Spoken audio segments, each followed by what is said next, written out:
Thousands of you tonight are in the final days of preparation, ready to run the pig. But this year's Flying Pig Marathon will be different than most in the past, largely because of the weather. Chief Meteorologist Steve Raleigh here now with more on just how hot it's going to get. Steve? Yeah, Clyde, warm, humid temperatures all expected for Sunday morning for the Flying Pig. And in fact, let's take a look at it, and I'll show you what we're talking about here. You know, the race starts at 6:30, and my temperatures, as you see it, are going to show you that we've got temperatures that are going to be well into the 60s, and we're talking about very high humidity through really the race from 6:30 for the next couple to 3 hours for the folks, and maybe even a little bit longer, depending on the folks who are running.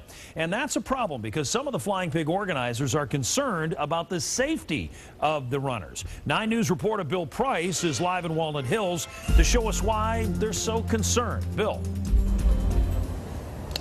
Steve, I'm standing on Gilbert Avenue. I just want to turn around and give you a look up the street. This, in fact, will be one of the first major hill climbs on the Flying Pig course. It'll be a real moment of truth for a lot of the first-time marathoners. But even before runners get here, they'll be coping with temperatures 10 to maybe even 20 degrees higher and more humid than you'd find in an ideal marathon run.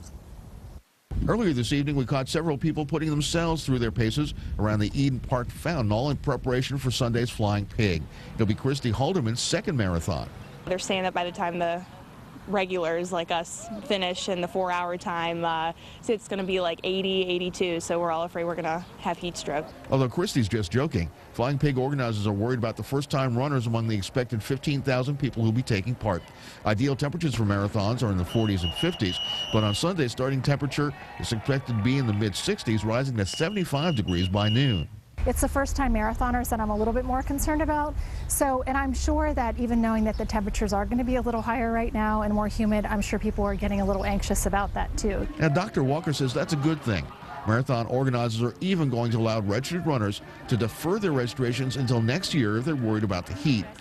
Experienced marathoner Chi Kim ran the Boston Marathon this year with a starting temperature of 81 degrees. You started to sweat before you even took one step. So it was pretty bad. So you have to readjust your goals and just enjoy the moment, really. Listen to their bodies. I think that's the main thing, so that they don't try and keep that PR or just try and get a particular time and push through something that their body's not ready for.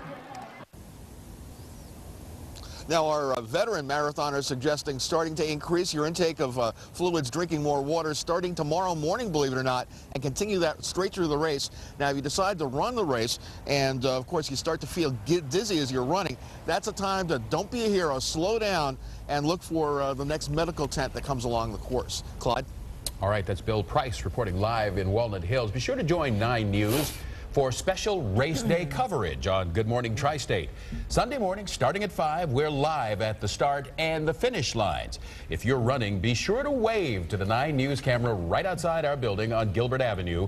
We're streaming that camera live on your mobile device and WCPO.com and posting video to our website after runners have made it beyond our building and up that hill Bill was talking about.